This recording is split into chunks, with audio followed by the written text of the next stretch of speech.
Esto es Un Soplo de Historia Podcast, conducido por Patricio Vega.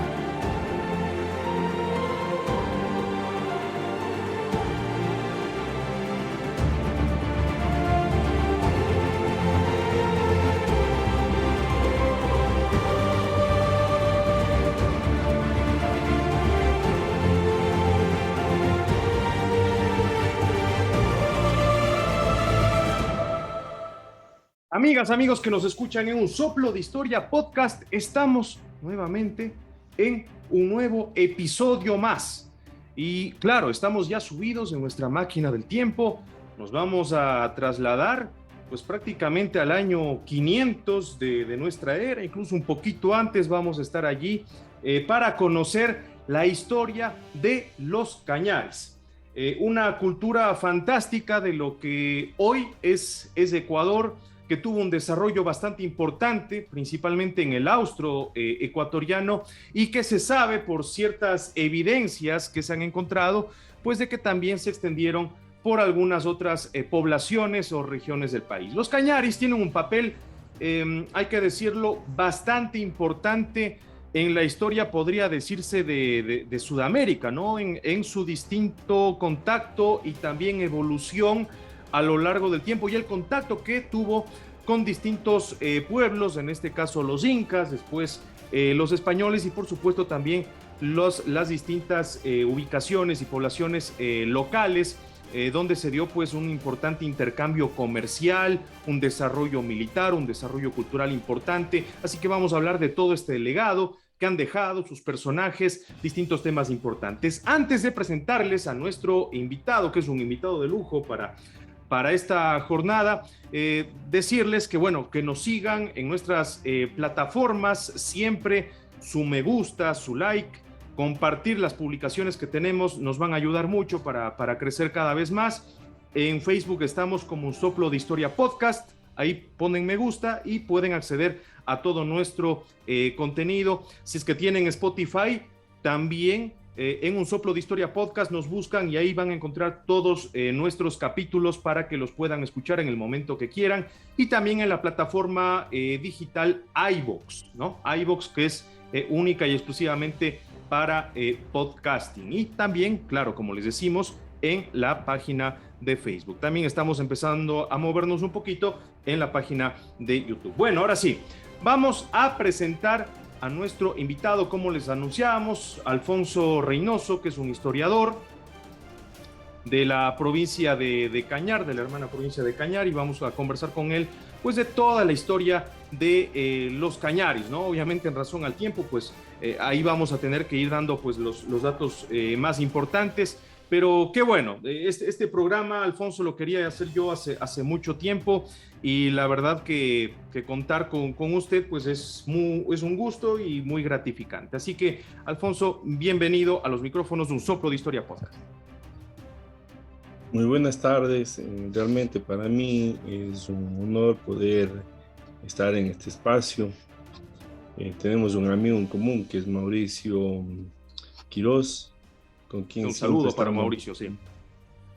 Saludos, Mauricio, con quien siempre estamos compartiendo información sobre las diferentes culturas ecuatorianas, en particular de la cultura cañari, que es poco, casi nada que se ha estudiado de la cultura cañari. Realmente en los últimos tiempos hemos comentado con Mauricio, da mucha tristeza ver la pobreza que publican sobre la cultura, sobre todo en el Perú. La pregunta es que alguna vez en un foro que hace unos 4 o 5 años atrás, en un foro que se desarrollaba en Roma y luego en Madrid, nos decían unos pseudo historiadores del hermano país que los cañaris eran traidores. Y me recuerdo claramente las palabras de una asistente al foro, que era una uruguaya, y decía: no son traidores porque un pueblo que busca la libertad Así es. Porque los cañaris eran invadidos, los incas eran una potencia militar que invadió, entonces no se puede considerar traidores a un pueblo que Era un pueblo que se buscaba estaba su defendiendo, estaba libertad, ¿no? luchando por su supervivencia, ¿no? Exactamente, estaba luchando por su supervivencia. En primera instancia, al enfrentarse a una potencia militar de la región, venía de vencer a grandes ejércitos como los chancas, los chimús, los mochicas, y otros más que eran potencias militares en lo que hoy es el Perú. Y definitivamente al ser un pueblo que quizás no tenía mucha trayectoria en el campo militar, los cañaris eran orfebres, alfareros, pero también en el momento que se vieron invadidos, pues unificaron sus fuerzas y enfrentaron militarmente a una máquina de guerra que era el ejército inca, ¿no? Que ya venía con varios años de experiencia en el tema de guerrear, en el tema de formar sus ejércitos, que eran multidiversos, multilingües, multiculturales, y quizás ese fue el talón de Aquiles de los incas, y este pequeño país que era la nación cañari enfrentar a semejante máquina de guerra Claro. y llevar una guerra feroz. Se estima que duró alrededor de 20 años la guerra, según la crónica de Francisco Vilcalcutipa.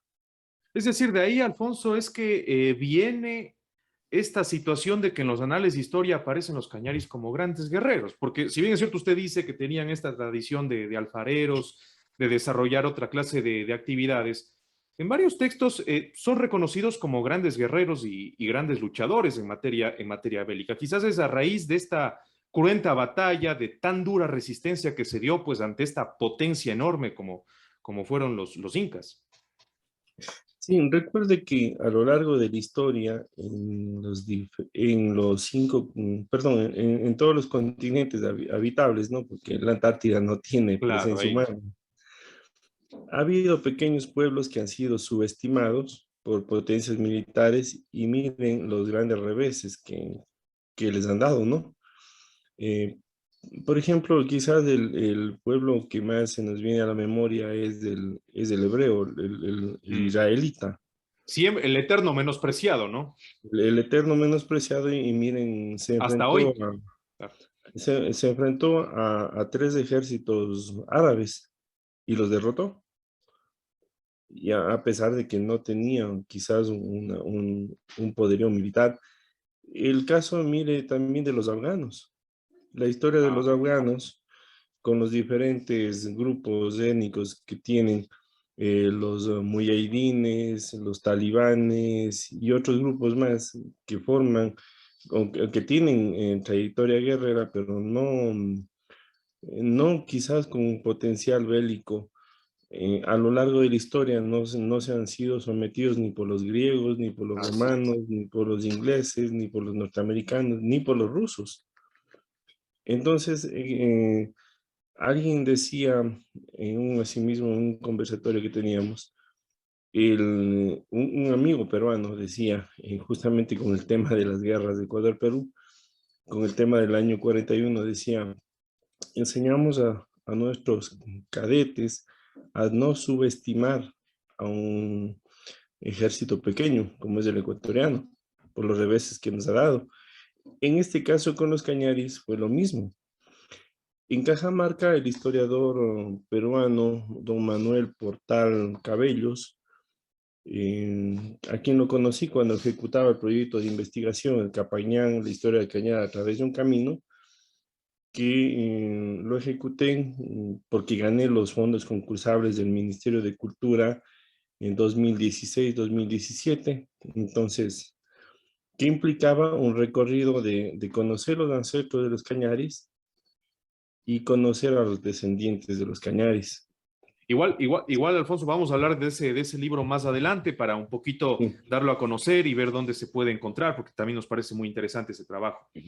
Muchas gracias. Entonces, me fui a Perú a buscar información de los mitimaes. Ya antes había recorrido cuando era estudiante, fui a hacer un recorrido hasta Argentina y fui conociendo las comunidades de origen mitimae, ¿no?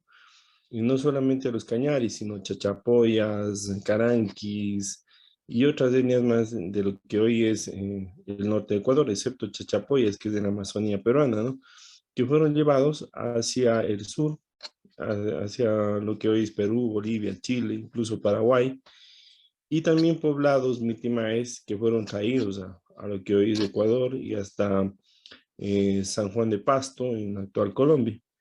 Entonces, me brindaron un apoyo importante y eso es digno de reconocer al Ministerio de Cultura del Perú, tanto en Cajamarca como en Trujillo, perdón, en Lambayeque, donde, y más de eso, la Universidad Santo Tomás de Mogrovejo, donde pude conocer a historiadores, arqueólogos y periodistas que se han dedicado su parte de su vida a investigar a la cultura cañari, a los descendientes de los mitimaes cañaris. Entonces, en Cajamarca, en la conversa que tenía con el historiador Manuel Portal Cabellos, él me hizo conocer un documento importante publicado por el Ministerio de Defensa del Perú, el cual se titula El Ejército del Antiguo Perú. Y ahí en ese documento dicen claramente los investigadores, aparte de ello, Portal Cabellos y Aristides Cunti Herrera, que es otro historiador, él es limeño, que los incas venían con una autoestima de haber derrotado en menos de un año a los chancas, a los mochicas, a los chimús, que eran los rivales que le podían hacer lo que popularmente decimos taco, ¿no? Y le rodeaban, ¿no? Estos pueblos le rodeaban a los incas inicialmente. Exactamente, y aparte de ello también eran mucho más antiguos que los incas, ¿no? Tenía más presencia, mayor desarrollo cultural, y los derrotaron en poco tiempo, en menos de un año, y cuando invadieron lo que hoy es Ecuador, lo que es Loja, se toparon con ejércitos débiles, con poblados que ni siquiera tenían tropas con que defenderse, como eran los paltas y los malacatus, los zarzas, que poblaban lo que hoy es la provincia de Loja. Y lo que hacían ellos era simplemente abrirse e irse a la selva. O sea, no someterse al poderío de la máquina invasora, y lo que hacían era Escapaban. simplemente escapaban, ponían un poco de resistencia hasta dar una oportunidad que el resto de sus habitantes escape hacia los diferentes lugares, tanto en la parte montañosa hacia la parte de Zamora, como también hacia la parte montañosa del Oro. Ese avance avasallador les permitió subir más aún el ego, porque no tenían rivales. Pero ojo, los cañaris tenían un servicio de inteligencia muy bueno. Les informaban cómo iba avanzando las tropas cusqueñas, las tropas incas, y ello les permitió, si bien es cierto, no pudieron formar un ejército enorme uniendo al Hanan y al Lurin, que es la parte alta y la zona baja, sino mientras se preparaban o reunían las tropas de la parte alta, los de la parte sur les tocó defender la parte baja. Y aquí viene algo importante que hemos conversado últimamente con los militares nuestros. Hemos analizado estrategias y hemos visto que los cañaris llegaron a desarrollar un tipo de habilidades militares que hoy en día se conoce como la guerra móvil, o también lo llaman la guerra de guerrillas. que era simplemente no enfrentar enormes masas de ejércitos, sino más bien dar golpes en diferentes puntos. Conocían su territorio y sabían que Y sabían también que estaban en inferioridad de condiciones, pero trataban de aprovechar su situación geográfica, el conocimiento para atacar de forma certera. exactamente, pero también conocían el relieve. El relieve era un patrón fundamental para tener una inexpugnabilidad en cuanto a las operaciones de avance de un enemigo que no conocía el terreno frente a un adversario pequeño que sí conocía. Entonces, dan golpes de mano en Saraguro, en Oña, en la zona del Valle de Yunguilla, hasta ubicarse en Cañaribamba, donde que es el primer, diríamos, encuentro a gran escala entre las tropas cañaris y las tropas incas. Pero hasta entonces ya la moral del ejército inca se fue perdiendo porque los golpes que daba, si bien es cierto, no detenía el avance, pero iba desmoralizando, bajando la moral del invasor, ¿no? Eh, Aquí va un tema de comparación, quizás. Por ejemplo, todos conocemos la batalla de las Termópilas. Ujú. El ejército griego fue derrotado militarmente, pero el ejército persa fue derrotado moralmente. Y a la larga, en la batalla de Salamina, terminó por desmoronarse completamente el ejército persa y fue vencido el imperio de Jerjes. Algo similar es lo que pasaba acá. Avanzaban, pero en cambio la parte de la moral iba siendo minada, iba siendo golpeada, lo cual obligó incluso a un retroceso tenaz de las fuerzas bueno, teníamos pensado que era Tupayupanqui, pero gracias a Ajá, los justo a datos, eso iba, ¿no? Porque siempre asumimos que eh, era Tupac Yupanqui el que llegaba. ¿Quién era el que claro, capitaneaba estas fuerzas incaicas? gracias a los datos de los peruanos Aristides Cuntierrera y Manuel Portales Cabellos y del cuencano Diego Arteaga, conocemos que quien inicia la invasión al territorio cañari no es Tupac Yupanqui, sino es Pachacute, Mm. ¿sí? Incluso con mismo Mauricio analizamos el tema del nombre Cojitambo, que se lo traduce como descanso de oro, pero Mauricio nos dio una explicación eh, en cuanto al origen de la palabra y es otro significado. Si mal no recuerdo, hacía alusión a un lugar que tenía una vista preciosa, pero que no tenía nada que ver con el oro, sino más bien un lugar de descanso panorámico, una plataforma natural para observar el entorno, pero también Diego Arteaga nos daba una explicación de que Cuxi, que es de donde viene la palabra coji, Cuxi era el nombre de Pachacute. Entonces, eh, hacía alusión al lugar donde descansó Pachacute. Interesante Campo es esta información. descanso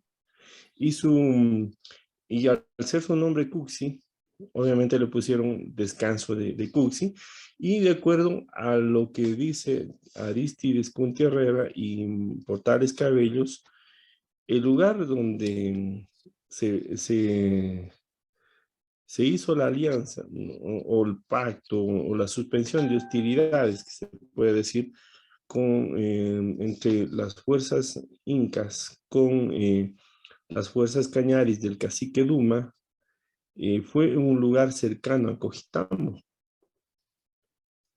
¿Ya? Tanto Aristides como Manuel señalan que el lugar se llamó Surampalli, y Surampalli está a no más de 20-25 minutos a pie de Cojitambo hacia el occidente, justo por Ahora, donde pasa Alfonso, ahora en el cuanto a cañar. tiempo, para que se enfoque también un poco la gente, se ubique, estamos hablando más o Sí, menos de 1450 por ahí. Sí, estamos hablando, bueno, estamos hablando casi unos 30, 40 años, unos 50, 60 años antes de que lleguen los españoles a Claro. América, ¿no? Ujú. Sí, efectivamente puede ser en un periodo de tiempo eh, entre 1430 a 1445 Ujú. aproximadamente, el periodo de tiempo, ¿no? Y lastimosamente, bueno, no había un calendario como hoy Claro. tenemos que se lo puede llevar y tampoco había registros históricos, ¿no? O sea, documentos que se escribían, sino en base a la evidencia arqueológica, que es lo que se va datando y nos van dando posibles fechas de acercamiento. Entonces, este lugar, Surampalli, que señalan tanto Arístides como Manuel, me permití buscar, rastrear, y este lugar existe y está como a unos 20 a 25 minutos de Cojitambo hacia la parte occidental, justo por donde pasa el Capañán, y con una vista aérea se puede observar la presencia de plataformas o de algún edificio que pudo haber existido en esta zona. Está justamente en una comunidad que se llama La Carpintería. Y ya se han La realizado que trabajos arqueológicos por ahí. No todavía. Bueno, se han hecho trabajos de investigación arqueológica en el Cerro Cojitambo, Ujú. pero Claro. en el proyecto que trabajé el año pasado, en el proyecto Cojitambo, yo estuve hecho cargo de la parte social. Les di la sugerencia de que extiendan el trabajo en investigación ya no solamente en las 40 hectáreas que es en el cerro, sino que lo extiendan a todo el cerro y a su entorno, porque Ujú. existe importante evidencia que no se la está tomando en cuenta. Y este lugar es muy importante averiguar qué fue lo que pasó ahí, porque también María Rosorovsky, que es una historiadora peruana, cita a este lugar, no Surampalti, sino Surampalli. Y algo que me llamó mucho la atención cuando yo llegué a... hay 4 comunidades de Cañaris, descendientes de Cañaris en el Cusco, perdón, en Cajamarca. Ujú.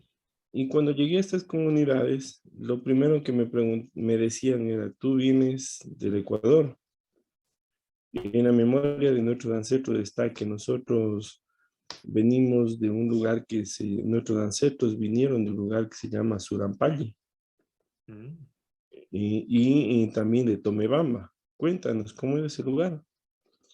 Y les decía, ¿ustedes se han ido para allá? No, no, nunca nos hemos ido, pero en la historia oral nos han contado que nuestros ancestros fueron traídos de esa parte del Ecuador. Pero qué importante, ¿no? Es muy bueno que hayan mantenido esa herencia, tradición de generación a generación de saber de dónde vienen, ¿no? Eso me parece espectacular. Sí, efectivamente, y no es solamente allí. Más al sur de Cajamarca, estamos hablando en el corredor que va de Cajamarca a Huaylas y de ahí al Cusco, también que hay asentamientos de Cañaris, incluso que todavía se identifican como Cañaris, como en San Juan de Pomabamba. Ahí es un dato bastante curioso. Ese lugar lo conocí gracias a investigaciones del padre Víctor Vázquez Suárez, un sacerdote oriundo de Cañar que actualmente es párroco en la parroquia San Marcos de Azogues, una eminencia en cuanto al estudio de la lengua cañari, Ujú. al quichua y también a la lengua cañari. Quizás es uno de en la región, de los 2 o 3 que ha hecho ¿Qué más estudios conocen? a profundidad, que más conocen el tema y ha aportado muchísimo al tema del conocimiento de la lengua cañari, más que la lengua en quichua, ¿no? Entonces, el padre Vázquez hizo un trabajo de investigación ahí en la zona de San Juan de Pomabamba. Él publicó incluso un libro con el patrocinio de la Casa de la Cultura Núcleo de Cañar. Entonces se llama Mitmacuna del norte del Perú, Cañaris Mitmacuna del norte del Perú. En este lugar existe un caso curioso que todavía lo mantienen, porque los cañaris con los conchucos son los habitantes originarios de lo que hoy es Pomabamba. Los cañaris nunca se llevaron con los conchucos y mantienen una rivalidad que hasta ahora la conservan. Entonces, de acuerdo a lo que reporta el padre Vázquez, había unos rituales, lo que en el libro de Ángel Bueno, que es un periodista cuencano, que se llama el Taita Carnaval de Jadán, él lo señala como el Aucapuncha. En la parte de Bolivia se conoce como el Tingu, que era un enfrentamiento que se daba en las comunidades en el último día del carnaval. Entonces el padre Vázquez señala que había este tipo de enfrentamientos entre cañaris y conchucos, que ni siquiera los sacerdotes podrían parar esta pelea. Se terminaba cuando había personas muertas. Y entonces, con el pasar del tiempo, con la influencia también de la educación, las leyes y todo eso, se cambió el ritual, pero no se dejó de realizar esa pelea. Ahora ya no es una pelea campal a muerte entre conchucos y cañaris, sino ahora es un partido de fútbol. Ah, partido de fútbol. Yo pensé que todavía se daban de puñetes, ¿no? No, es un partido de fútbol, pero si es que pierden los cañaris, se arma la pelea. O sea, a la larga Pero a terminan puñetazo dándose limpio. a puñete limpio y después se sientan a pegarse su cerveza o su chicha, ¿no? Ya, me pareció bastante curioso Muy curioso. y contacté al padre párroco, gracias al padre Vázquez, le contacté al padre Capcha, Martín Capcha, que es párroco de San Juan de Pomabamba, y a Germán Saldarriaga, eh, y ellos me hicieron conocer un poco más sobre esta situación, pero es algo curioso, hay conchucos y cañaris de San Juan de Pomabamba que residen en Lima y tienen sus colonias, las colonias de conchucos y las colonias de cañaris, y en el día de la fiesta de San Juan eh, se enfrentan en un partido de fútbol. Y en un partido de fútbol y obviamente se terminan así mismo con puñetes y todo, pero a la larga terminan ya después Ah, de pero entrando qué en el estadio. llamativo, cómo mantienen esa herencia y este tema un poquito cultural. Eso llama bastante la atención, sobre todo porque estamos hablando de tiempos muy convulsos. Llegan los incas, en cuestión de décadas llegan los españoles, hay un flujo migratorio muy importante, hay una sobreposición cultural, diría yo así, o un impostado cultural, como quiera llamarle, primero de los incas, el quichua, etcétera, etcétera, todo lo que ellos trajeron desde el sur, luego vienen los españoles con el cristianismo, y aún así pervive hasta la actualidad esta situación de los cañaris. Eso sí me deja completamente pasmado, digamos, Alfonso, ¿no? Sí, no sé si es que pueda compartir, aquí tengo unas Pero claro, por imágenes. supuesto. Sí, Esta es la foto de los rojos son los conchucos y los amarillos que se lee claramente Cañari. clarísimo, Cañari. Claro, ellos son, este partido fue en el año 2016, el día de la fiesta de San Juan en Lima. Y como ven aquí, el número 9 se está agarrando con el conchuco que está aquí en el frente, ¿no? Ya están listos para caerse a Para puñete la limpio. pelea. Estos son los cañaris en el pueblo de San Juan de Pomabamba. Aquí está el padre Capcha, que es del párroco. Y estos son cañaris que estudian en el colegio de los sacerdotes salesianos, que son los que regentan, bueno, los que están al frente de San Juan, de la parroquia eclesiástica San Juan de Pomabamba, ¿no? Entonces, como ven, hay cosas súper interesantes. Aquí les voy a mostrar imágenes en Incahuasi. Ya, esta iglesia es bien, bien bonita. Les decía, es la iglesia de San Pablo. Tiene una arquitectura muy particular. Sí, la base de la iglesia es un antiguo edificio inca. Sobre ella edificaron la iglesia ya colonial que tiene alrededor de unos 300 años, me decía Julio Fernández, el arqueólogo Julio Fernández, pero el material de la cubierta, que es paja, no la pueden cambiar por otro porque Es es parte del patrimonio, patrimonio. Claro. exacto, es patrimonio cultural de la humanidad esta iglesia, y cada 3 años hacen un ritual que se llama el Iglis Yacaya, que durante 3 días la gente de las diferentes comunidades, ojo, Incahuasi es un poblado que está en el departamento de Lambayeque, en Perú, y es de descendencia cañari. Los actuales son descendientes de los cañaris. Fueron ahí reubicados en el pueblo de Incahuasi durante las reformas toledanas. O sea, ellos no fueron, sus ancestros no fueron asentados ahí cuando fueron llevados por Tupac Yupanqui o por Huayna Capac, sino en el momento de establecer las reparticiones en las reformas toledanas, a ellos les reubicaron en lo que es el pueblo de Incahuasi. Este ritual que les decía dura 3 días. En esos 3 días, el primer día la gente de las comunidades corta la paja del cerro. Cada comunidad tiene que dar una cantidad determinada en peso, o sea, en kilogramos de cuánto de paja tiene que dar. Y obviamente según el número de habitantes de la comunidad, cada habitante tiene que dar la cantidad que le corresponde, o sea, ni más ni menos, la cantidad exacta que le corresponde de la paja. Luego después, asimismo, reúnen por cada comunidad, o sea, no se mezclan las comunidades y peor el material que bajan llevando, se establecen en un lugar determinado cerca de la iglesia.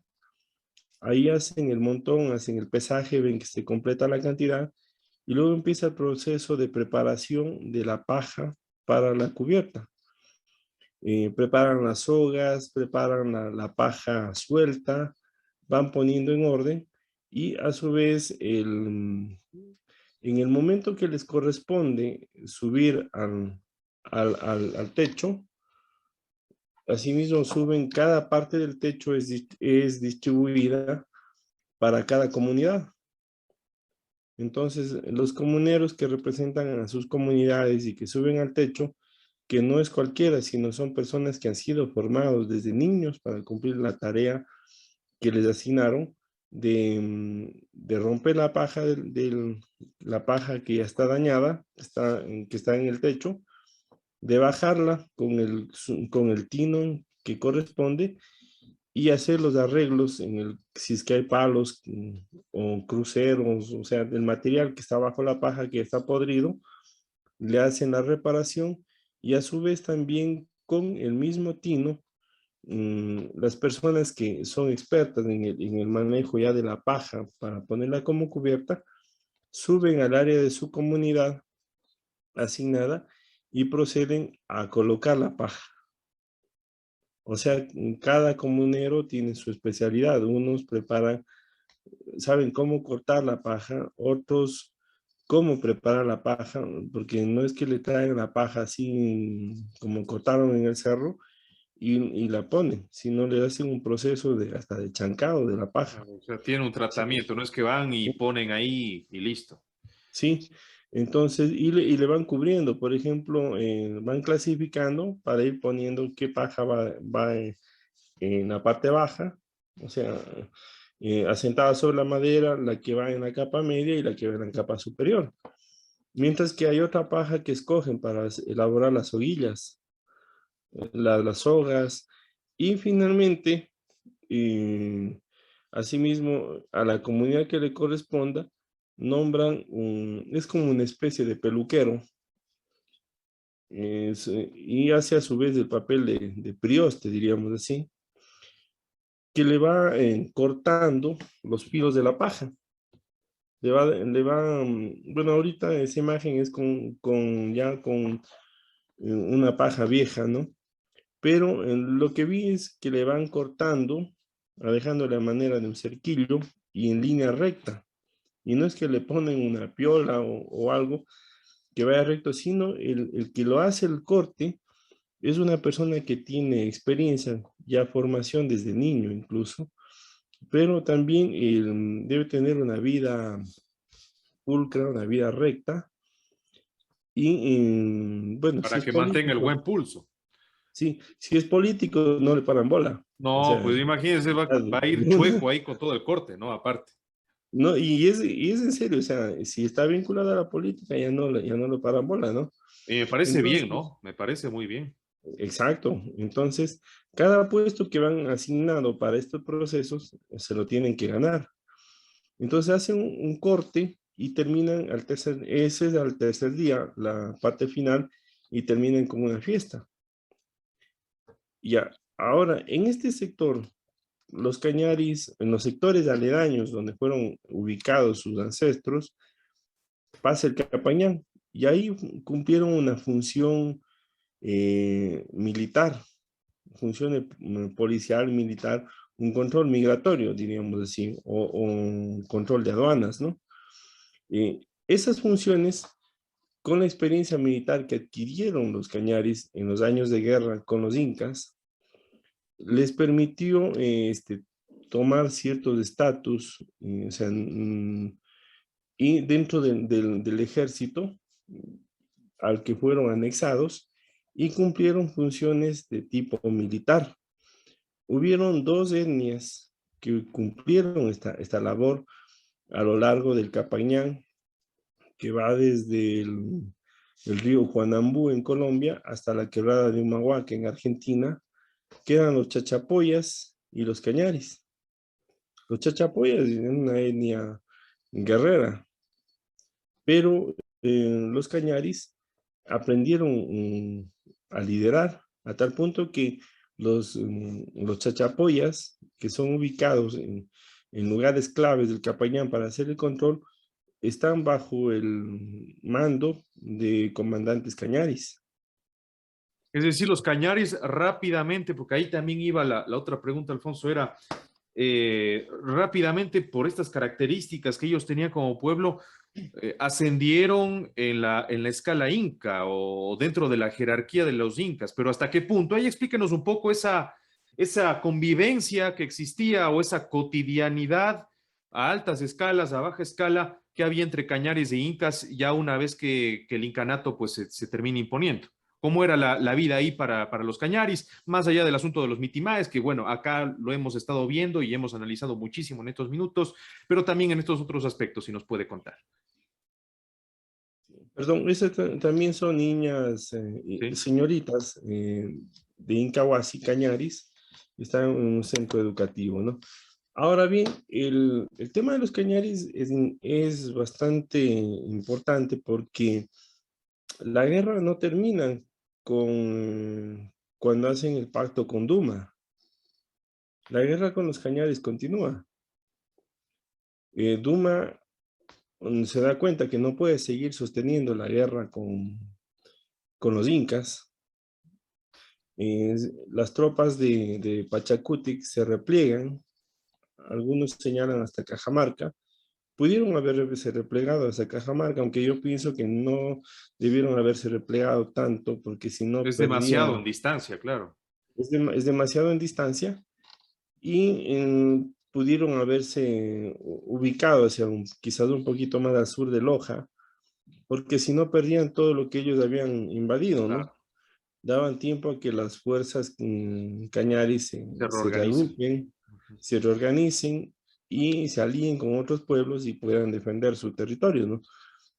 Pero lo que hace el ejército inca, en este caso, ya señalan algunos que fue Tupac Yupanqui, de pedir al Cusco tropas de refuerzo.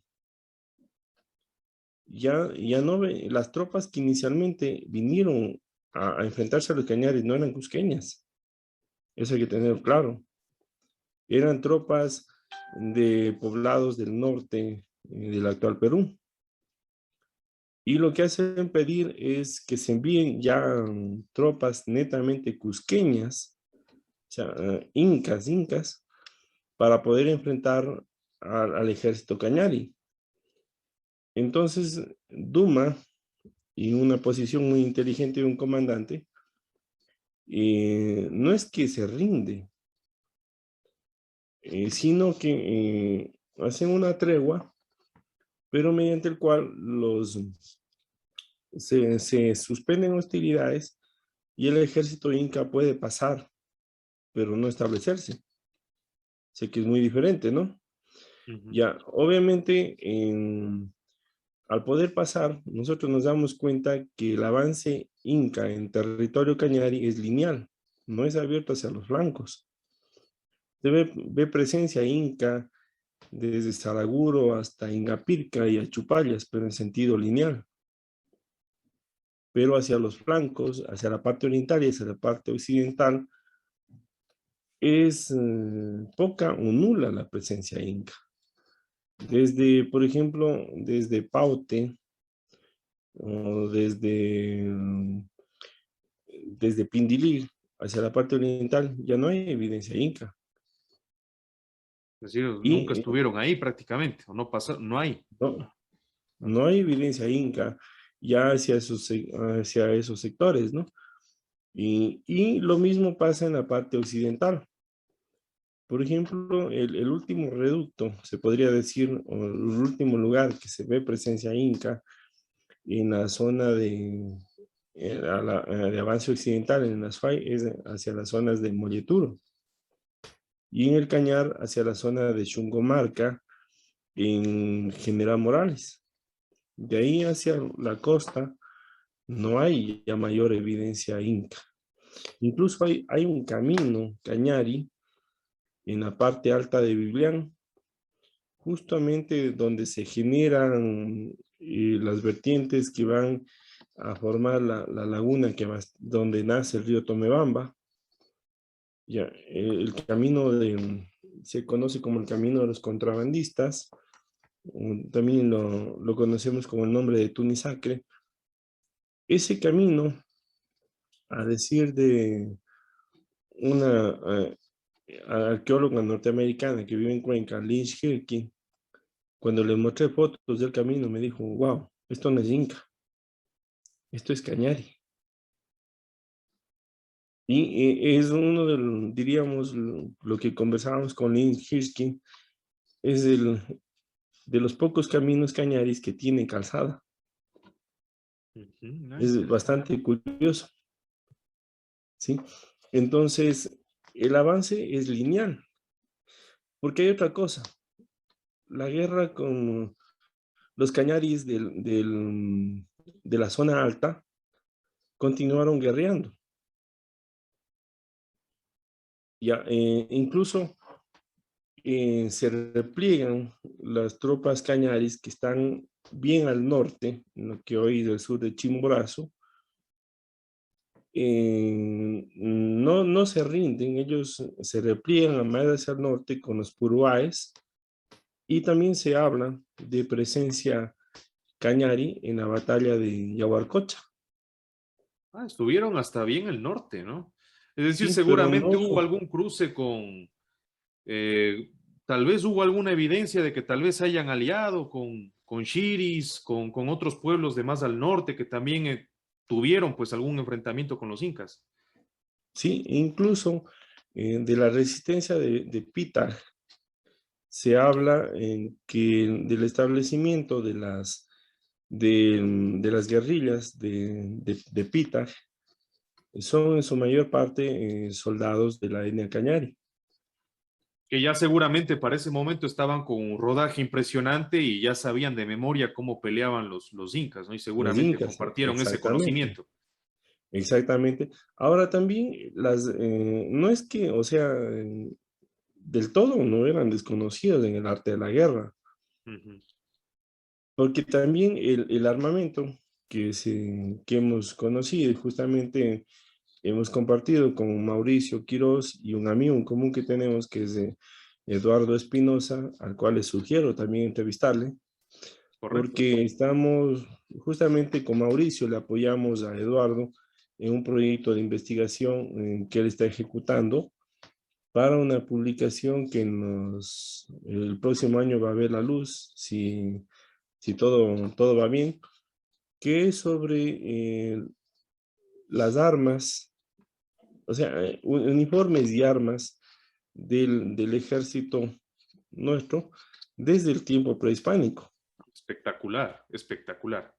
Es un proyectazo. Realmente el aporte de Mauricio Quiroz hacia el trabajo de Eduardo Eduardo.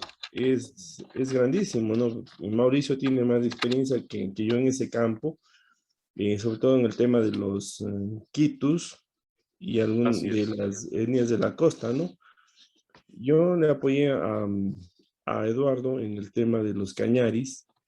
No sé ahí, Y, Alfonso, si quizás tuviésemos imágenes y las pudiésemos compartir de algunas armas, ¿no? Sería fantástico. Si no, de todas maneras las podríamos escribir porque eso también es muy interesante para que nuestra audiencia sepa qué clase de armamento era el que empleaban los pueblos cañaris, que tenían pues esta formación y que tenían un desarrollo para lo que hoy es Ecuador en comparación al resto de pueblos pues bastante importante, ¿no? Y tal vez un poquito irlas escribiendo, hablando un poco de ellas. no sé si, bueno, ahorita le puedo compartir una foto de que tomé Sí, hace, no, que el director del complejo Ingapica me pasó hace unos meses atrás. muy bien. No la tengo descargada en mi computadora, la tengo en mi celular para que desde su computadora la pueda compartir. Es impresionante esta arma, que es una cosita que no tiene más allá de unos 7 centímetros. Aquí está. Sí. Aquí está. Ya. Vaya, pero es un arma bastante extraña. Parece que es, bueno, a ver, como adivinanza, a ver, como adivinanza, voy a tratar de adivinar. Parece A ver, que lanza como una especie de cerbatana, ¿no? el arma está aquí, esta parte. Este es del arma. ¿Sí le puede ver? Sí, a ver, pues que la forma Este es es del tan arma. curiosa. Es Está arrojadiza, aquí. lanza algo. Sí, lo que está aquí es un instrumento musical. Ah, bueno. Es un instrumento musical. El arma en sí, yo le he identificado algunas formas. Por ejemplo, tiene una punta en esgrima en esgrima que se practica en las Fuerzas Armadas, le enseñan a utilizar el fusil o la lanza con los dos lados, ¿no? El fusil tiene la bayoneta acá arriba, que es la arma principal, y la culata con la que le golpea al adversario que tiene la parte de atrás. Pienso que es lo mismo en esta punta tipo Roma, ¿no? Como son eh, o sea, no es afilada, pero sí puede causar, pónganse una rotura de costillas, una Sí, rotura más de parece, hueso, ¿no? claro, tiene una forma, sobre todo en la parte inferior, que parece un poquito más contundente como para machacar, como para aplastar, Sí. parecería. Ahora, acá ¿De arriba, qué material es? de cobre. De cobre, ¿ya? De cobre es una pieza que no tiene más allá de 7 centímetros. Pequeña. Es pequeña. En la parte de acá arriba tiene tiene una especie como de anillo. Si le puede identificar. Ajá. Ya. Eso me da la idea que es como una porra, una masa para golpear. Pero aquí lo curioso es esta hoja. En la parte superior. ¿Sí? Aquí hay una hoja, ¿sí ven? Ujú. Ya. Es un tipo de hacha. Pero la hoja del hacha es diferente a la hoja que conocemos comúnmente del hacha, ¿no? Ujú. Ya, entonces tiene tres funciones. El golpe de tajo que se le da con la parte baja, el hacha, que es el arma principal, y un anillo capaz de sujetar la hoja de hacha, puede haber sido también utilizado como una masa para golpear. Es decir, una especie de arma multiusos o como podría ser una navaja suiza el día de hoy que tenía algo así Anillo al podría dedo, ser. ¿no? Yo incluso les molestaba mostrando imágenes de armas cañaris, les molestaba a los comandos de la Brigada Patria en una actividad que teníamos con algunos oficiales de ellos. Decía, miren, digo, los cañaris tenían más armas que los comandos en la actualidad, Claro. porque es interesante en los gráficos que hace Eduardo Espinosa. Tienen armas que llevan a la cintura, tienen armas que llevan en bolsitas como piedras para ubicarlas en las ondas, tienen cuchillos de diferente tamaño y diferente forma que llevan en la cintura. El arma principal de los cañaris era una lanza. Una lanza, bueno, ahorita no me recuerdo el nombre, pero los incas le dieron un nombre especial a esa lanza porque nos dimos cuenta, tanto con Mauricio y Eduardo, que era un arma letal que hasta les causó, diríamos así, miedo, ¿no? Le dieron un nombre en quichua, no me recuerdo en este momento el nombre, y A es ver, una lanza que le describen que tiene una borla en la parte de arriba junto a la hoja de la lanza, que más o menos calculamos un tipo de lanza entre no menor a 2 metros de largo. a ver, acá hay una imagen, voy a tratar de compartir. Hay una imagen del cacique Duma que le han hecho. Me parece que hay ciertas libertades que se ha tomado el artista, pero en todo caso la podríamos ver, a ver que si tiene cierta similitud. A ver, acá vamos a poner igual, obviamente, los créditos al autor. Ya me acordé el nombre de la lanza, es Chascachuki. A ver, mire, aquí está, no sé qué tan aproximado esté con la realidad. El ilustrador es Ismael Álvarez, obviamente tiene muy buen trabajo como dibujante, y él aquí un poco ha tratado de graficar al cacique Duma. Y aquí él tiene una lanza, no sé si Sí. podría aproximarse a algo de esto o no tanto. Bueno, ahí le grafica como un soldado de infantería, ¿no? Uh -huh. Con armamento ligero, pero en realidad le falta más equipamiento. Es decir, usted Eh, habla de que también tenían por acá, por la cintura, tenían sí, unas bolsitas, tenían otras armas, tenían cuchillos. dagas o cuchillas mucho más pequeñas, es decir, Ajá, la lanza sí, era el arma principal, pero también el arma tenían otros principal. instrumentos adicionales o auxiliares, pensando precisamente en el rigor de la batalla y en el caos de la batalla, y por lo que podría presentarse. Sí, ve usted, por ejemplo, en el ejército espartano, cuando enfrenta al persa en las Uh Termópilas, -huh. ellos tenían la jabalina, la lanza como arma principal, pero en el caso que perdían la lanza, Así es. sacaban espada, Uh ¿no es -huh. cierto? Los japoneses tienen dos espadas, una larga y una corta. Pierden la una y sacan la otra. En las fuerzas especiales, en cualquier parte del mundo, en la Los actualidad, romanos también eran así, ¿no? Ellos tenían su los romanos, gladius, también tenían otra clase de espadas y tenían varias divisiones. No es que solo estaban con su gladius y se acabó, porque, a sí, ver, un mal golpe salía volando la gladius por ahí y tenían que tener otra clase de alternativa para defenderse, ¿no? exacto.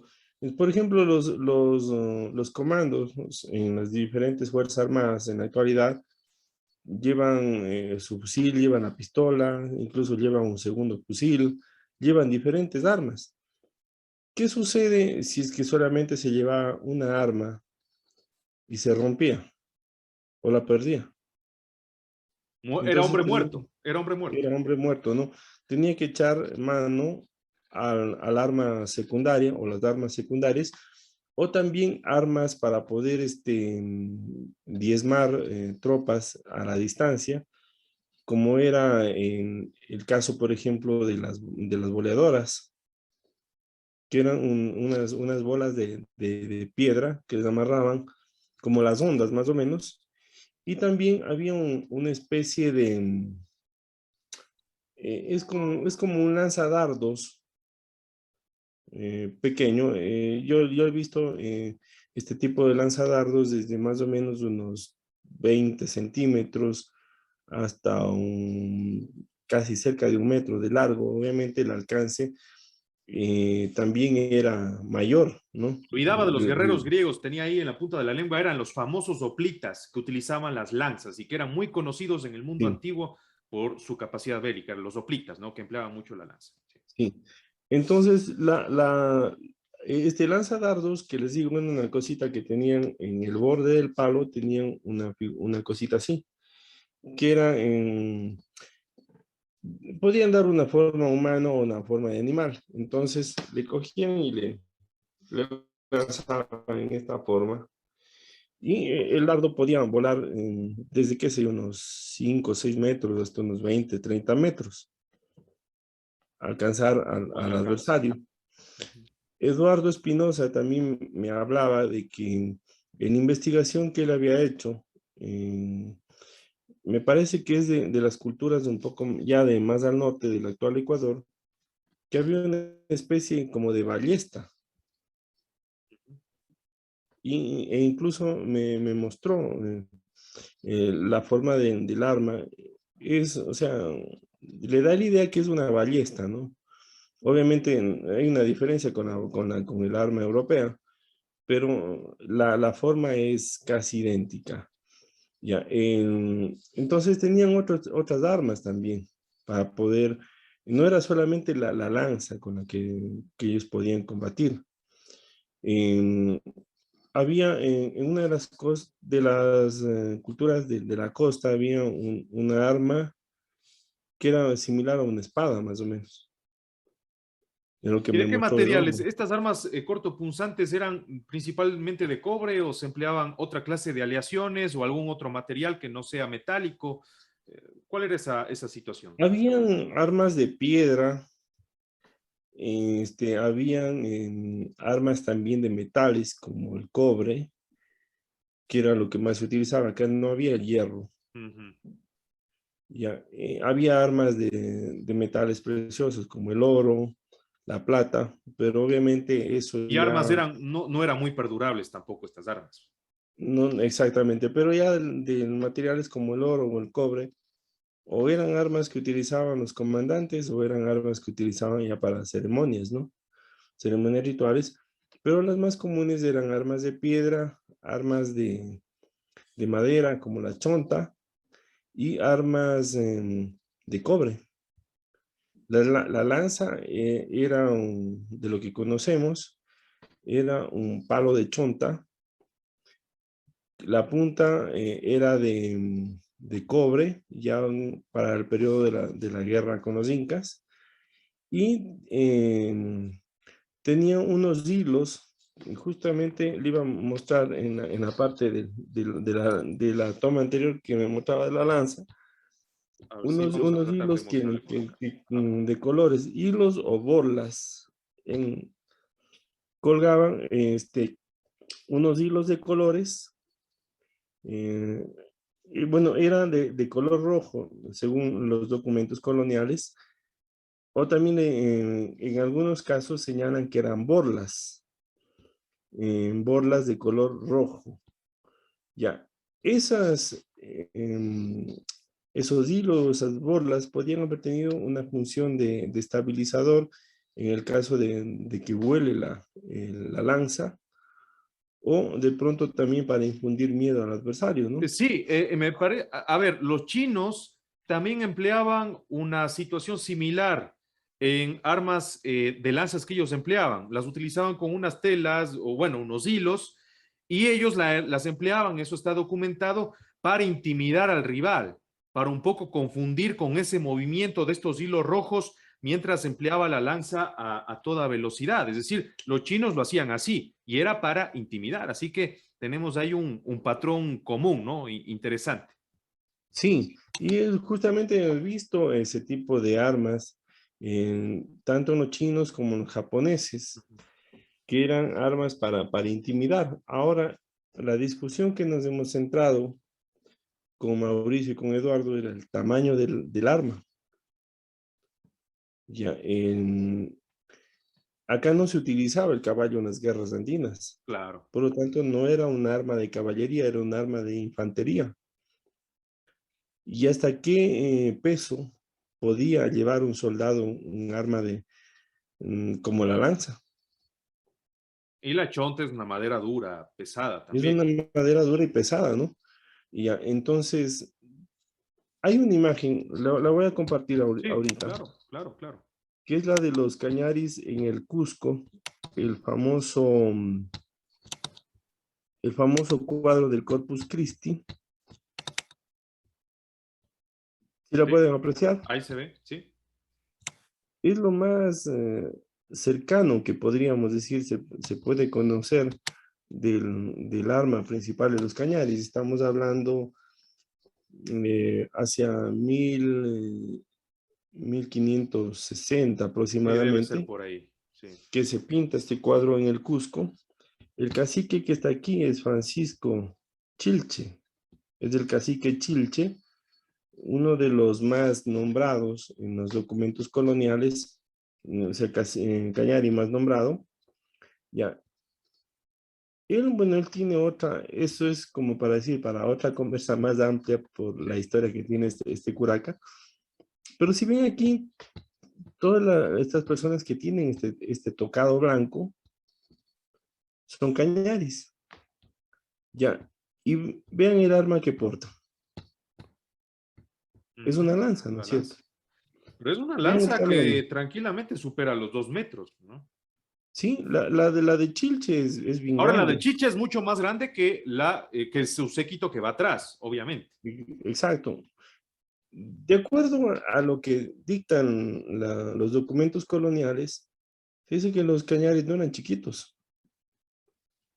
Dicen primero que los cañaris eran de tez blanca y por las tallas que dan, señalan que en el Cusco eran fácilmente identificables cuando había reunión de indígenas en el Cusco.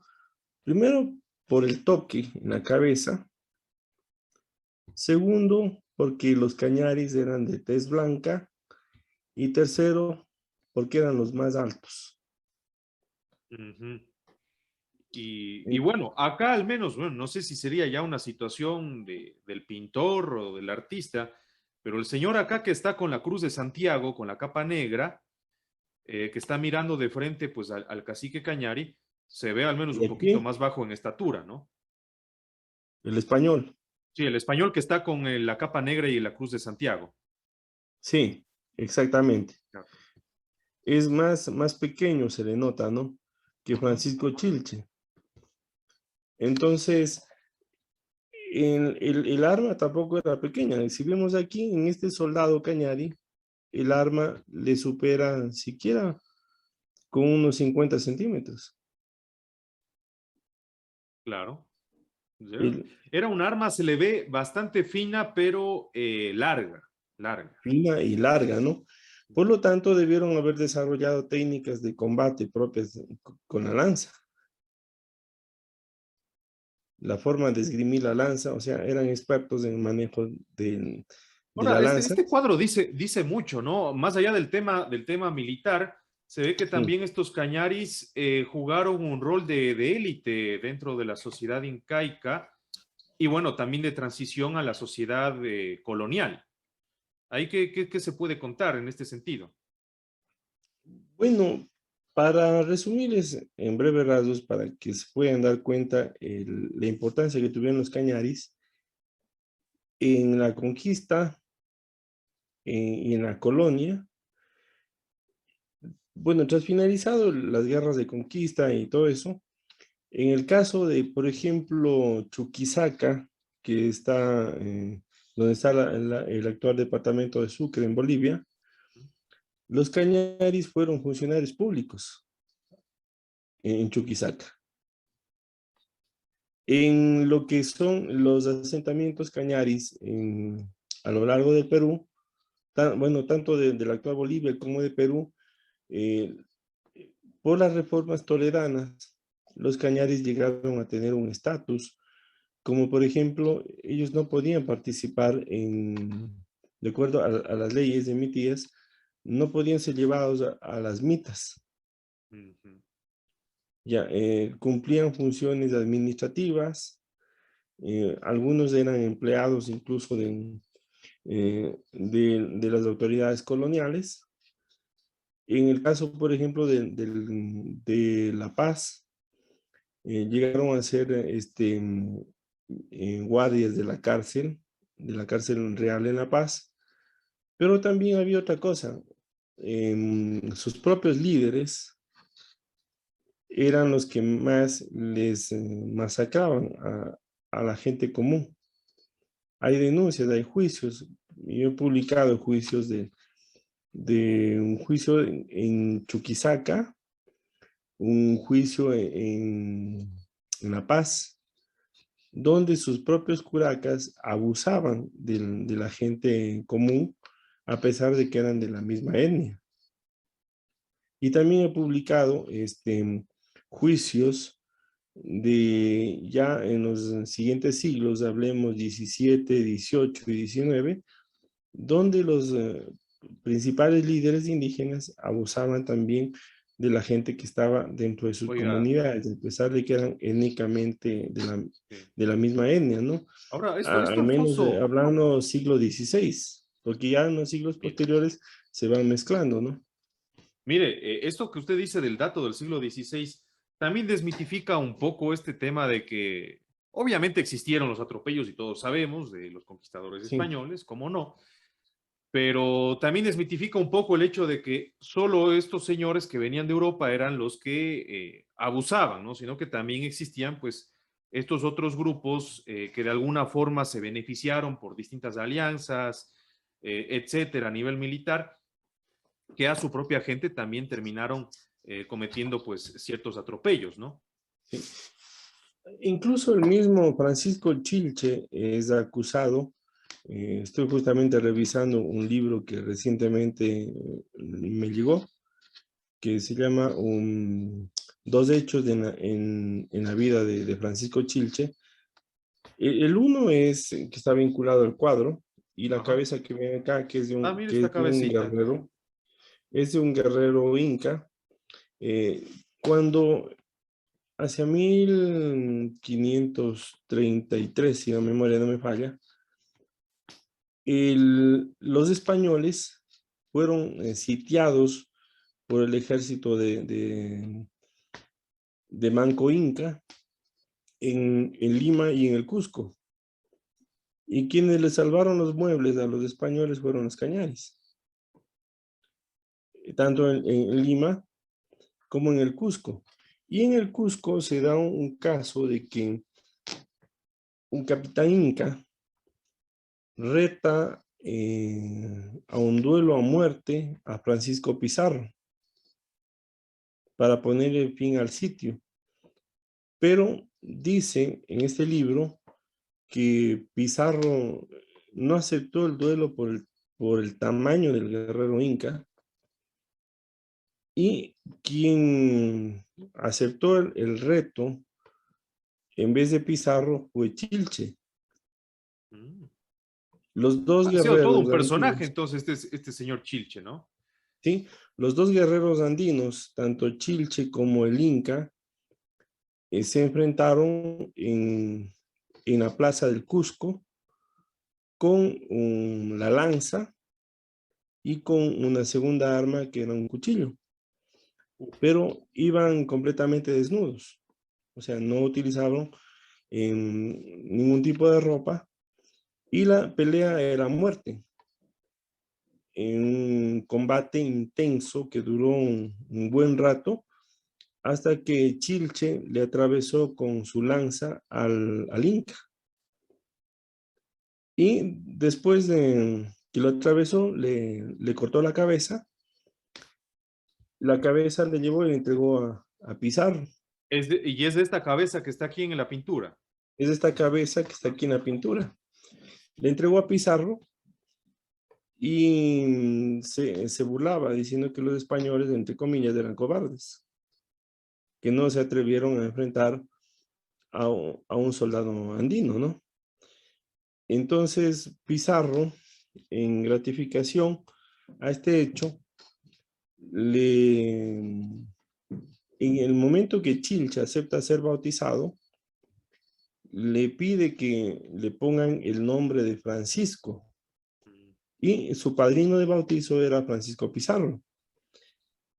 Unos 20 años después de este hecho, que es cuando se pinta este cuadro, obviamente cuando terminaron ya las guerras de conquista, los españoles políticamente se aliaron con los incas y los cañaris pasaron a ser, como eran enemigos de los incas, pasaron a ser ultrajados, olvidados de la alianza que Vaya. tenían Es con los decir, en españoles. ese tiempo ya perdieron todos sus privilegios. Sí, entonces a tal punto que en el Corpus Christi del año creo que es 1500, entre 1553 y 1556. Por esos años se da el Corpus Christi y llega Chilche con todos sus cañaris, con sus vestimentas, con sus armas, llevado en su banda. Y ahí viene graficado las batallas en las que participaron y vencieron a los incas, y sobre todo en las guerras de conquista. Y se da el reclamo a los españoles cuando Chilche se acerca, justamente es la imagen que captó el pintor, se acerca hacia donde estaban los sacerdotes, las autoridades españoles, y les tira la cabeza del soldado inca que él cortó unos 20 años antes.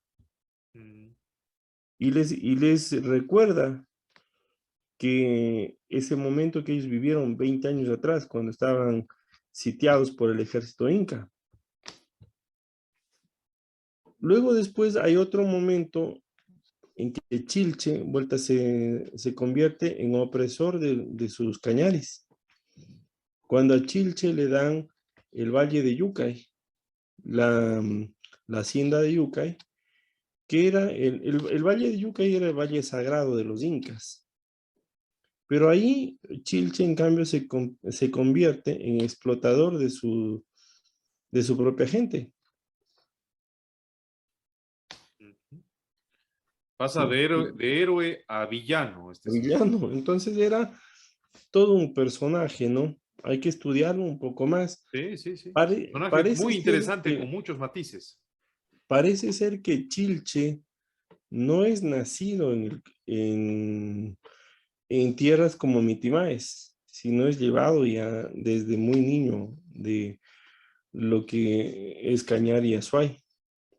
Entonces habría que rastrear un poco más hasta donde se pueda el origen de Chilche, porque parece ser que no es de origen Mitimae.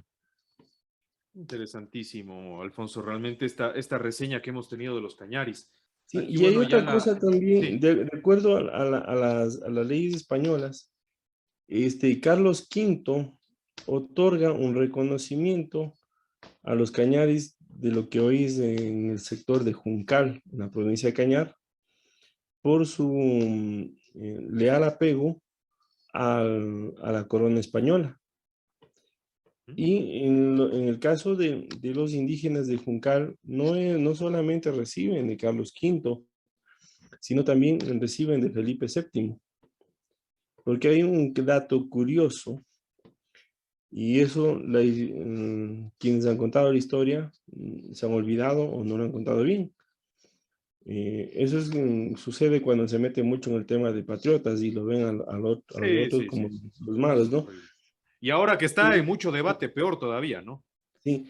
En el, Hay un hecho que se da, que se lo conoce como la Guerra Civil Quito-Cuenca, después del 10 de agosto de 1809 y el 2 de agosto de 1810.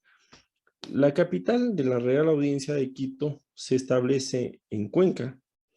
El presidente de la Real Audiencia de Quito, Joaquín de Molina, establece la capital, tras perder Quito, se establece en Cuenca, y a Cuenca llega como jefe militar el coronel, entonces coronel Melchor de Aymerich y Villajuana, y se da el avance de las tropas quiteñas. En 1811 se da la batalla de Paredones, y las tropas de Carlos Montúfar llegan hasta las cercanías de lo que hoy es Nazón, en el cantón Biblián, y las fuerzas de Aymerich se retroceden y se quedan establecidas en la colina de Verdeloma. El invierno y el haberse extendido muchísimo en la línea de combate de las fuerzas de Montúfar están lejos de su base de aprovisionamientos, que la tenían en Cañar, y la base principal, que estaba en Achupallas, hace que no puedan avanzar más. Pero hay una cosa: los indígenas de Juncal. Los indígenas de Juncal realizan una operación sobre las fuerzas quiteñas, en la retaguardia quiteña. Y el Fernando VII les otorga un nuevo reconocimiento. ¿Y cuál era el reconocimiento, aparte de la medalla que les envía? Era que les dan las escrituras como dueños de las tierras de lo que hoy es Juncal, de Juncal y Sicid. ¿Ya? Pero también hay otra cosa. Hay un libro de Jaime Enrique Rodríguez, es un historiador mexicano, que escribió un libro sobre bueno, ha escrito varias cosas sobre la Real Audiencia de Quito, pero hay un libro que aborda sobre las políticas establecidas durante la Real Audiencia de Quito, en lo que hoy es Ecuador, en el cual a los indígenas del Cañaris, principalmente hablando hacia el sur, Cañaris, lo que hoy son también los Araguros, y también lo que son de la provincia de Chimborazo. Me parece que también hay de Cotopaxi, que les otorgan la ciudadanía española.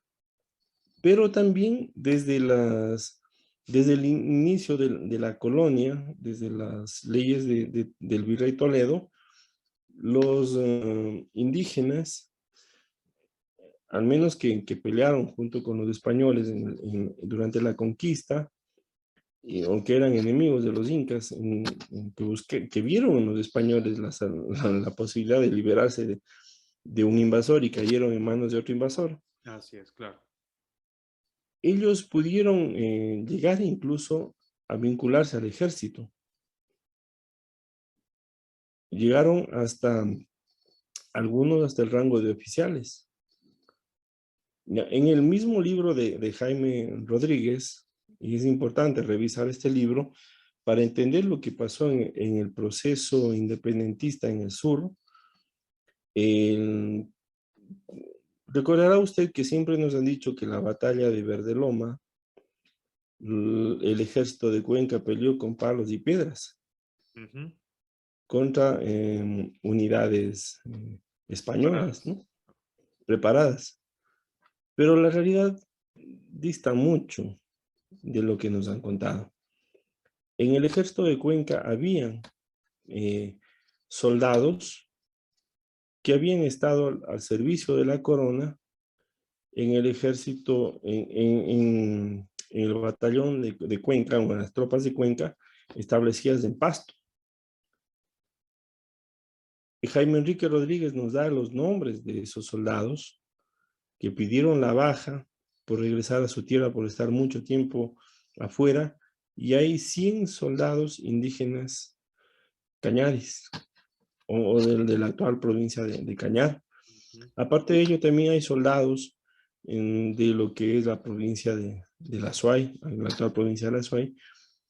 Y hemos visto algunos juicios también de algunos que desertan, como Miguel del Pino Gijón, que llegó hasta el grado de coronel en el ejército de Sucre, y ellos son los que organizan o son parte de las tropas que se organizan en el ejército de Cuenca. Y en el parte de Francisco González, él no habla de enfrentarse contra milicianos armados con palos y piedras, sino habla de enfrentarse a un ejército que tenía 19 piezas de artillería que le disparaban desde el Parque de Nazón hasta el Camino del Salto, por donde él bajaba. Habla de 3 regimientos de caballería y 3 batallones de infantería bien apostados entre Playa de Fátima y Nazón. Entonces eso nos da a entender de que no eran milicianos o de que no eran gente que ese rato se armaron de coraje y se armaron de lo que pudieron y fueron a enfrentarse al Aragón, a Cataluña y a las milicias de Riobamba. Que por cierto, ni el Cataluña ni el Aragón no eran españoles, sino eran batallones formados en Bogotá y en Pasto, más del batallón de milicias formado en Riobamba. Seguramente Entonces, integrado por mucha gente mestiza e indígena. mucha gente mestiza, ¿no? Y por lo visto, o sea, aquí vamos, o sea, los Cañaris, como lo dice el mismo Jaime Enrique Rodríguez, los Cañaris estuvieron vinculados por su forma de guerrear, estuvieron vinculados al ejército realista. O sea, los incas aprovecharon la condición innata militar que tenían los Cañaris. Y luego, pues cuando llegan los españoles, Igual, también aprovechan lo mismo. igual aprovecharon. Aparte de eso, que conocían el terreno, se defendían muy bien y eran expertos en guerra ligera. Y Lo Alfonso, que a siempre digo en propósito, a mi ver, carta ya que de estamos en la parte presentación. final, hablemos del libro del Capañán que tiene usted.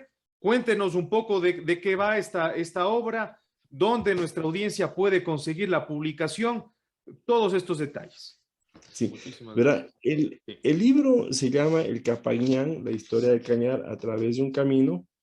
Este libro fue ejecutado con los fondos concursables del Ministerio de Cultura en el periodo 2016-2017. Y bueno, la portada son los tunduchiles, el danzante guerrero que se dice. El de acá es el mamadanza, que es el músico, y estos son los guaguadanzas, los tunduchiles, Bonita cuyos vestimenta. últimos tunduchiles que hay están en Gunchico, en el Cantón Suscal, y en Toctepamba, en la parroquia General Morales. Los últimos tunduchiles ya están mayorcitos y están intentando, como se dice, a como sea, dejar su herencia en las nuevas generaciones, Pero ¿no? ¿quieren los guaguas o no quieren? En el caso de Gun Grande, de Gun Chico, sí. El Taita Manuel Santos, él tiene una escuela de tunduchiles. Les he visto bailar a niños de Ah, qué 10, bueno. 12, 13 años, ¿sí? En el caso de Toctepamba, son ya personas que están entre los 30, 40 años más o menos, pero esperemos que en lo último que nos queda de los danzantes guerreros cañaris no desaparezca en los últimos años, ¿no? Lo que intentamos con la Un artista poquito de qué va el plástica, libro. sí, con la artista plástica Norma Astudillo Borja, es una artista plástica sueña que radica en Quito, es plasmar en la portada y contraportada elementos como la laguna de Culebrillas, los tunduchiles, la flora y fauna del páramo, Ingapirca y más que todo el mito de la serpiente y el mito de las guacamayas. Perfecto. Realmente Norma se mandó un cuadro, se pintó un hermoso cuadro y Y de ahí, pues, le tomamos para la portada, ¿no? Ahora, este libro tiene dos partes. La primera parte que hace relación exclusivamente al Capañán en base al estudio, al estudio de etnohistoria de los documentos coloniales. Ya nos hemos basado en el tema de las haciendas. Para estudiar el Capañán hay que conocer las haciendas coloniales, desde Achupallas, un poquito más al norte, desde la hacienda de Gillo, en la provincia de Chimborazo, está más o menos casi a la altura de Guamote o Colta, más o menos, hasta ese punto, que era el punto más al norte con el que nació la provincia de Cañar. Luego, pues ya con las reformas políticas internas dentro del país, los límites fueron retrocediendo hasta los límites que tenemos ahora, ¿no? O sea, más bien dicho, ese era el límite norte de la antigua provincia de Cuenca en el periodo colonial. De acuerdo. Hasta las haciendas de Cojitambo, Rumiurco y Chuquipata, y también ya hacia lo que son pequeños fundos hasta llegar a la ciudad de Cuenca. Entonces, por ahí trazamos la línea de estudio del Capañán. Hemos ido conociendo a la sociedad colonial en base a la descripción en los documentos, cómo era el comercio, cómo era la forma de vida de las personas, incluso hasta vestimentas. Está también la descripción de la zona, que lo hicieron científicos que recorrieron lo que es la antigua provincia de Cuenca, lo que hoy es el sur de Chimborazo, Cañar y Azuay, desde 1550, que viene con un científico italiano, con los sacerdotes franciscanos, hasta el recorrido que hicimos en el año 2008-2009, el equipo que lideré, el equipo de investigación, que elaboró el informe para la declaratoria para la puesta en valor del Capañán en la provincia de Cañar, desde el Cerro Quimsa Cruz hasta el Cerro Pachamama, y que sirvió de base para que sea incluido en la lista de Patrimonio Cultural de la Humanidad del tramo de la provincia de Cañar. Entonces, ahí tenemos un buen basamento etnohistórico en esta primera parte, ¿no? En la segunda parte del libro, ya es netamente al estudio de la cultura cañari, ¿no? Partimos desde lo que le dije al inicio, la búsqueda de los posibles orígenes del nombre Cañari y posibles orígenes de los antiguos habitantes cañaris hasta los cañaris actuales descendientes de Mitimaes. Eso me llevó a recorrer ya desde lo que es el área de Mesoamérica. Y obviamente allá ya no me avanzaba con los recursos que me daba el ministerio, tuve que irme con mis propios recursos, ¿no? Y lo que vi ahí, lo que dije, el elemento de vinculación cultural de toda esta zona es el chumar, lo que hoy le llaman la El humita. tamal o lomita. Sí, la La palabra humita más que nada, la humita. es el chumar. Es el chumar, que es la palabra cañari, ¿no? Y es la palabra que más defiendo, porque la humita tiene otra textura y tiene otra forma. La humita en Puno es la tortilla de maíz. Obviamente está dentro de una familia, ¿cómo se diríamos así? Dentro de una familia de productos elaborados con maíz, que le dieron el nombre de humita, pero tienen diferentes nombres en Centroamérica y en Sudamérica. Incluso en el Brasil tiene un nombre diferente, pero la textura con la que es hecho el chumal es la misma que se encuentra en El Salvador, que se encuentra en el sur de México, o que la hacen en el Brasil o en Argentina es con el choclo o el elote, como lo llaman en Mesoamérica, ¿ya? Y los condimentos varían según la región, ¿no? En unos se pone una cosa, en otros se pone otra cosa, pero la forma de presentación y la textura es la misma. Entonces, digo, un elemento de vinculación cultural de todas estas sociedades desde tiempos prehispánicos ha sido el chumal. ¿Cómo viajó el conocimiento de la elaboración de este pan de origen prehispánico? Marcelo Noguera y el padre salesiano Ayjahuanca, siempre me decía, nunca dirás mi nombre si no me botan del sacerdocio. Ya se complicó entonces.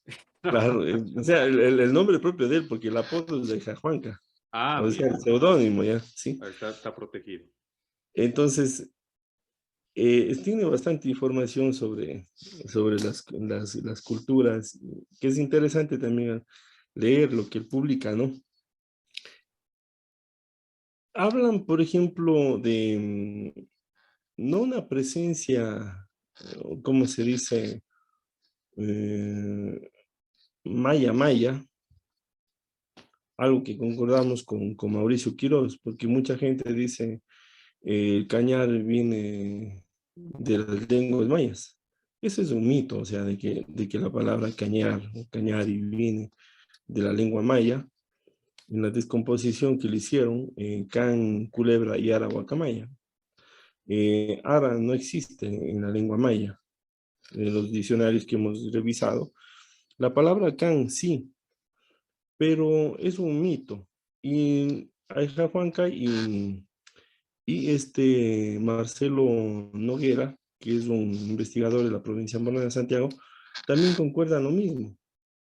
Pero, ¿cómo así? Hay palabras que se parecen, que hay acá y que también hay en México, o en Guatemala, o en El Salvador. Entonces ahí decían tanto Marcelo como el padre Ajajuanca y también dos investigadores, que en este momento se me van el nombre, de origen guatemalteco, ya que había un proto maya en crecimiento hace 35.000 y 8.000 años antes de Cristo. Ya, entonces, puede ser que por contactos culturales, no es que viajaron los mayas y vinieron hacia el sur, o la gente de aquí se fue hacia el norte, pero por vecindades, por contactos culturales, posiblemente hubieron este tipo de encuentros y obviamente pasaron algunos rasgos o lenguas que tienen un origen familiar en las lenguas protomayas. Hubo quizás cierta conexión, cierta red cultural, donde se fue pasando de un lugar a otro, de persona a persona, cierto conocimiento, que luego se fue haciendo común. Exactamente, exactamente. Entonces, o sea, no es que implicaban que se viajaron, o puede ser que en el momento que si aceptamos la teoría de que los antiguos pobladores vinieron del norte, puede ser que también vinieron eh, Puede ser, gente del norte, pero no es que viajaron un mes, 2 meses, sino un viaje que pudo haber durado hasta miles de años, ¿no? Pero claro. entonces venían las tradiciones con ellos, venían palabras, venían un montón de cosas. Entonces, ese es un misterio Sí. o algo que también las nuevas generaciones tienen que investigar. Sí, Entonces, hay bastante para investigar, ¿no? y Hay bastante. ahí para rematar en esta segunda parte, aparte del tema de lo que hablábamos de Chumal, es el tema del origen de la palabra cañari, que completamente la descarto el origen maya. Hay palabras, por ejemplo, en Argentina hay un arbusto que se llama cañar y de lo que he revisado en los diccionarios y en documentos en la biblioteca de la Nación en Buenos Aires, hablan que la palabra cañar vino con los incas, es una palabra quichua, dicen, llegó con los incas y hace referencia a un arbusto que es, sea tipo espinoso o un árbol seco que se utiliza también para, leña, o también en la zona del Chaco, entre Paraguay y Bolivia, hay dos grupos étnicos que viven en esta zona. Los Tobas es el uno, el otro, bueno, ya me voy a recordar el otro nombre, pero en el caso de los Tobas utilizan un brebaje al cual le llaman cañar, un brebaje alucinógeno. Y este brebaje alucinógeno lo consumen las mujeres en ceremonias religiosas. Este relato lo encontré en un documento de los años 1850, que más o menos a mediados de esa década. Es un documento oficial del gobierno boliviano cuando envía a un funcionario del gobierno a establecer una ruta para conectarse entre La Paz y Asunción. Entonces, este funcionario que tenía el rango de ministro va detallando lo que va encontrando de las manifestaciones culturales y entre ellos los tobas y este brebaje que lo llaman cañar. Y cuando estuve en Bolivia, fui a estudiar en Bolivia, y por alguna situación yo creo que estaba más pensando en mi familia acá en Ecuador, que llevaba bastante tiempo fuera. Creo que estuve pensando eso. Y una compañera, Fabiola Sandoval, una cochara muy amable, hasta ahora tengo amistad con ella, se me acerca igual con su hermana, Naila, me dicen, Patricio, me dicen por mi segundo nombre, me dicen, no sé, o sea, ¿qué expresión vieron en mi rostro? Me dicen, ¿estás cañar? Yo me di la vuelta y dije, ¿y cómo así sabes que yo vengo de la provincia de Cañar? No, no, dicen, ellos no sabían ni siquiera que había esa provincia. Claro. Si no le digo, y entonces, ¿por qué me dice estás cañar? Dice, porque acá se le dice estás cañar a la persona que está mal genio. Por bravos, ¿no? Ya, ahí Por, está, por, ¿no? por El arbusto bravos. espinoso. Y también dice, ahí me hablaban de un brebaje, de un licor que sacaban de una planta y que se tomaba, y eso obviamente dice, te hace poner completamente ido.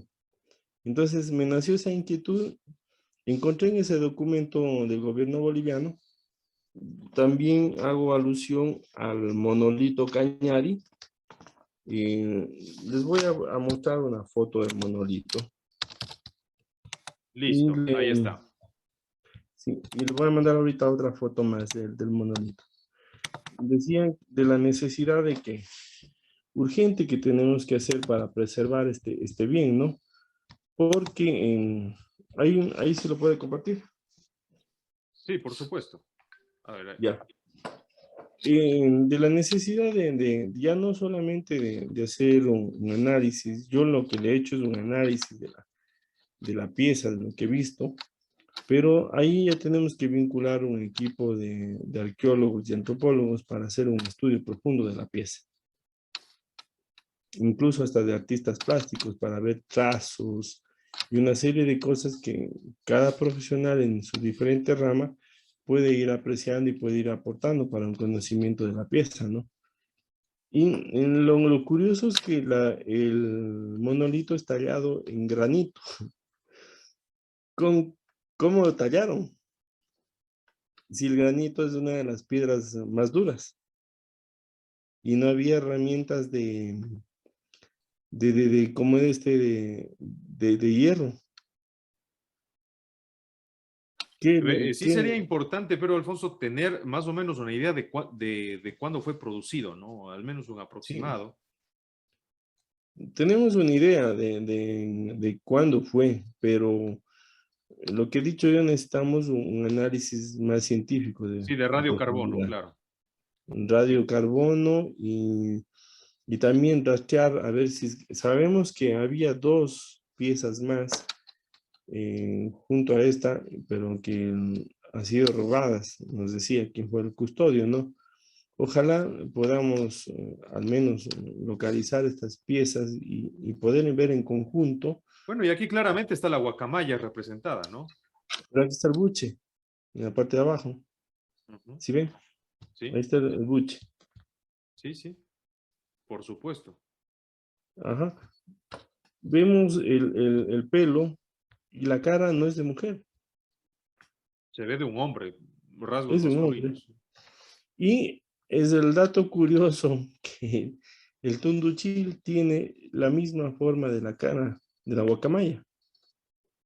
Hemos visto fotografías de la más antigua, que es de 1912, de los tunduchiles, hasta fotografías de hace unas semanas atrás que tomábamos. El tunduchil se pone una especie de peluca que le da justamente esta forma, la corona. Entonces le asocio al mito de la guacamaya con el baile del tunduchil. Aparte de que la vestimenta del tunduchil es como los colores de la ave, es multicolor. ¿Verdad? Les voy a ver si está aquí de un tunduchil. Alfonso, perfecto. Yo creo que vamos ahí, nada más denos el datito donde se puede conseguir el libro. Yo creo que hay ¿Ya? mucha tela para cortar. Vamos a tener que, vamos a Alfonso igual a tenerle, esperamos, poder tener ese honor de tenerle de invitado en otros espacios y poder conversar de distintos temas. Yo creo que el redescubrimiento de la cultura cañari, ponerla nuevamente en la palestra, es definitivamente importante y además vemos que tiene pues una herencia o ha dejado una herencia cultural sumamente importante, incluso dentro de las sociedades actuales, que sí se ha perdido y que falta estudiarla y bueno, para eso también vamos a tratar de aportar el granito de arena. A ver, cuéntenos un poco el libro, dónde se lo puede conseguir, dónde lo pueden ubicar. Ya. Finalmente el libro termina, bueno, también hago Sí. un análisis de los lugares donde se establecieron. En Argentina hay 25 lugares que se llaman cañaris, cañaris Mm. o cañar. Hay incluso una ciudad en Argentina que se llama Cañar. En San Juan de Mendoza, al baile del Tucumán, que decimos acá que es el baile de las cintas, le llaman el baile de los cañaris, Al revés. Es. al revés. Sí. En Bolivia he identificado 8 lugares a donde fueron llevados los cañaris. Incluso uno de ellos en la actualidad todavía es muy orgulloso de su ascendencia mitimae. Es el pueblo que se llama Pichincha, que está en Potosí. Se llama Pichincha porque ahí convergieron varias etnias llevadas de lo que hoy es el Ecuador. Pero la vestimenta es como usted ve la vestimenta de los cañaris, el sombrero blanco, la cushma, la pollera, o también es como estarle viendo a los salasacas. Más o menos, ahí hubieron varios pueblos del Ecuador prehispánico, del Ecuador del periodo de Tupac Yupanqui, de Huayna Capac, que fueron establecidos. Justamente ahí, entre uno de ellos fue los cañaris, y la vestimenta que conservan en la actualidad ya es de raíz española, ¿no? En- También hay un pueblo que se llama eh, Cañari en, en Paraguay, y bueno, ese pueblito antes pertenecía a Argentina, pero después ya que establecieron los límites entre los dos países quedó en el Paraguay.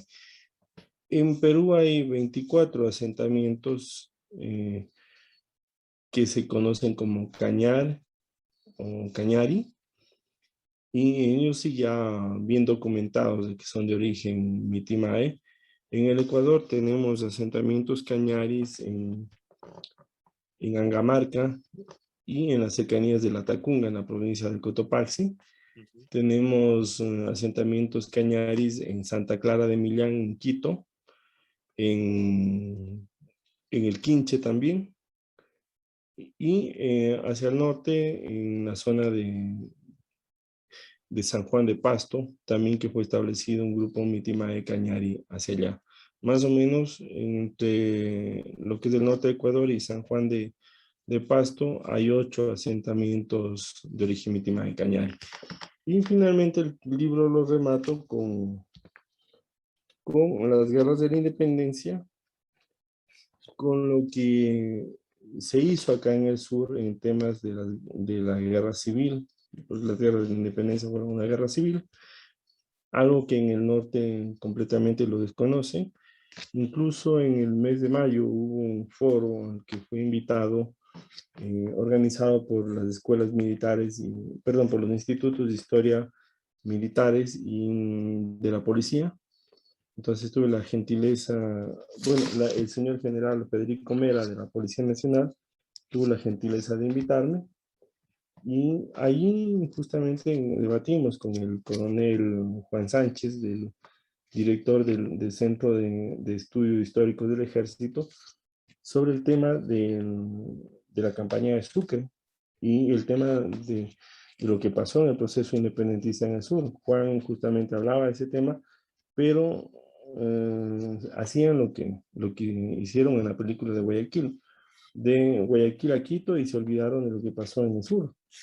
Entonces les hacía referencia de que lo que pasó en el sur también sucedió en la Real Audiencia de Quito, y es necesario la investigación, pero no desde el punto de vista de los patriotas, sino el historiador para mí es una persona que debe ser como un árbitro, ¿no? En un partido de fútbol, que no se Claro, puede tiene que ser inclinar. ecuánime y desechar un Ecuánime, poco ¿no? eso de que la historia la escriben solo los vencedores, ¿no? Porque aquí también hubo Exacto. una postura realista bastante importante, Sí, y que se mantuvo, ¿no? Sino que hubo una coyuntura política, hubo un tema napoleónico en España, hubo una invasión, es decir, se conjugaron un montón de situaciones, conjugar. pero quedan ahí atrás también estas posturas. Exacto. Incluso hay personas en el documento que emitió Ramón Núñez del Arco, que era el, el abogado